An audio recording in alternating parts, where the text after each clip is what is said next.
હવે આ પાર્લર ખુલે તો સારું. કયું પાર્લર? કુદરતી રચના છેડછાડ કેન્દ્ર. હે? કુદરતી રચના છેડછાડ કેન્દ્ર એટલે બ્યુટી પાર્લર નું કે જેલા. તો હું બોલાય? પણ કાકી બ્યુટી પાર્લર ક્યાંથી ખુલે યાર અત્યારે? કેમ આ બધે દારૂની દુકાન ખુલી શકે તો પછી બ્યુટી પાર્લર ના ખુલી શકે? તે બધે બ્યુટી પાર્લર નથી ખુલ્યા એટલે જ દારૂની દુકાન ખોલેલી. એટલે પીધા પછી આખું જગત જ સુંદર લાગે એટલે બ્યુટી પાર્લર ની જરૂરત જ નહીં ને. તું જયારે કોઈના લગ્નમાં જાય, તું જયારે જાય છે લગ્નમાં તો કેવો ફૂલ મેકઅપ કરીને જાય છે ને, હા, અને ઘરે પાછી આવે ત્યારે કેવું વોશ બેસિંગમાં મોઢું ધોઈ નાખે ને, એને ફેક્ટરી રીસેટ કહેવાય. શું કાકી એટલે ફોન ફોર્મેટ થઈ જાય ને એટલે પહેલા જેવો નવો થઈ જાય એમ. હા, તો ભાઈ આવું બોલવાનું, મેકઅપ ને આવું બધું એક્ઝામ્પલ આપવાનું. આ તો તને સમજાય એટલે હવે, બાકી તો હું એવું માનું છું કે તારે મેકઅપ ની જરૂર નથી. સાચે?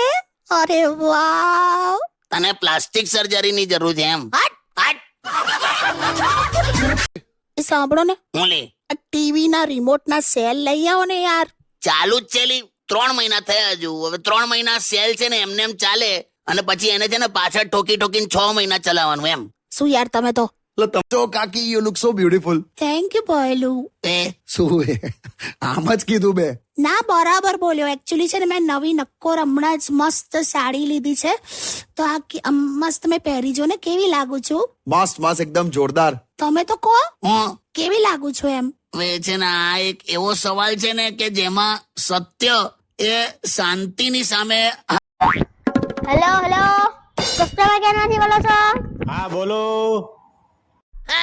3 કલાકથી મારા ફોન નું નેટ નથી ચાલતો. 3 કલાકથી તમારું નેટ નથી ચાલતું તો પછી થોડું ઘરનું કામ કરી લો બેન. એવું કઈક બીમારી છે ને, મુકા મારી નાખીશ. બે મુકા મારી નાખીશ નહીં, મ્યુકો માર્કોસિસ.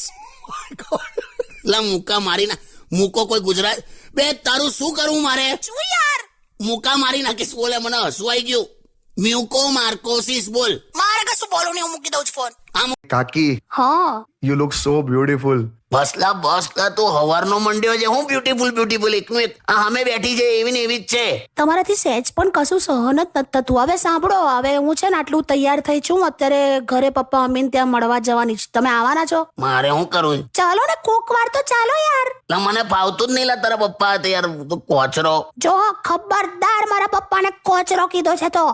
હમણાં પરમ દિવસે તો જે પોલીસ વાળા એનું ચલણ કાપતો હતો ત્યાં શું કે ખબર છે? જો કે હરખું સમજીને લગાવજો પૈસા, કે દર વખતે તમારી પાસેથી જ ચલણ કપાઈએ છે.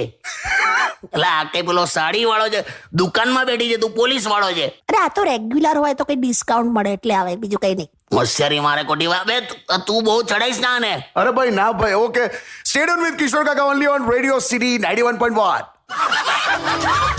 હું ચેલી શું થયું લા પાછું તમને બેને? કઈ નહીં લાવે. ના કોને, મારા પપ્પાનો ફોન આવ્યો તો હમણાં આમના પર.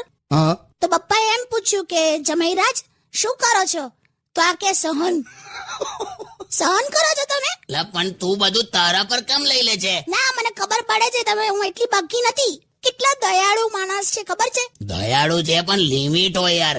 આ કોઈ પણ અંધજન એટલે આમ ને આંખે ના દેખાતું હોય એવા વ્યક્તિ એમને દેખાય એટલે સીધો હાથ પકડીને રસ્તો ક્રોસ કરાવી દેલા. એટલે પણ એને પૂછો તો ખરા કે એને સામે જવું છે કે નહીં એમ. જો ના તું જો, આ હમણાં એક અંધજન વ્યક્તિ, એને આંખે દેખાતું નતું, એણે તારા પપ્પાને આમ રિક્વેસ્ટ કરી કે વડીલ તમે મને બસ સ્ટેશન સુધી મૂકી શકશો? તો આ કે કેમ તમે બસ ચલાવો છો? એટલે યાર કોઈ વ્યક્તિ બસ સ્ટેશન જતો હોય તે બસ ચલાવવા જતો હોય? સારું, હવે જે હોય, હવે રિટાયર માણસ છે. ખબર છે, રેલવે પ્લેટફોર્મ પર બેઠા ટ્રેનના ડબ્બા ગણતા હોય છે. બોલ પછી ખરો ખર્ચો કરી નાખે તું. ખર્ચો પુરુષો કરતા હોય છે, અમે સ્ત્રીઓ તો બચત કરીએ. આજની તારીખે કોઈના પણ ઘરે જા, કબાટમાં એક જ ખાનું પુરુષનું હોય છે, બાકી બધા ખાના સ્ત્રીઓના જ હોય છે. અને ખર્ચાળ અમે આ બટાકા અમે એટલા માટે લીધા નવા, કેમ કે ગઈકાલે જે બટાકા લાયા હતા ને એ બફાતા જ નથી. એવું કેવું? કેટલીય સીટી વગાડી પણ બફાતા જ નથી. એટલે એમને એમ સીટીઓ નહીં વગાડવાની, કુકરમાં નાખીને સીટીઓ વગાડવાની. એવું ના ખબર પડે? 55 થયા મને, બટાકા બફાતા જ નથી. આ તો થોડી વાર બટાકા હાથે વાતો કર. હટે યાર, સોંગ વગાડ. છાશ હોય ને, પીવાની છાશ, હા એની પાઇપમાં છાશ હોય એમ. લા તું શું પાછું એટલે પ્યાલામાં આલે થેલીમાં છાશ આલે તું પાઇપમાં ભરી આવી ભરી નથી આવી, તૈયાર જ મળે છે છાશની પાઇપ. એટલે શું છાશની પાઇપ? ખોલ જો એ આ પેકેટ ખોલ. હા, 1 મિનિટ. એટલે છાશની પાઇપ કેવી રીતે હોય યાર? મને ખબર નહીં હા કાકા. ઢેંટેણ, છાશની પાઇપ. આ શું લઈ આવી તને ખબર છે? છાશની પાઇપ. શાંતિ રાખ. છાશની પાઇપ ડોબી આ ટ્યુબલાઇટ છે. ટ્યુબલાઇટ છે? તો તને આ ના ખબર પડે? મને પેલા એવું કીધું કે છાશની પાઇપ આ નવો કન્સેપ્ટ આવ્યો છે. તું ભાઈ હવે તે 4થું ધોરણમાં પણ ગ્રેસ લીધી હતી, એમાં પાછી આજે 1 એપ્રિલ એટલે એક સામાન્ય ડોબીને ભયંકર ડોબી બનાવી. સારું છોડો, હવે સોંગ વગાડો. છાશની પાઇપ લઈ આવી પાછી. છોડો ને, હવે સોંગ વગાડો.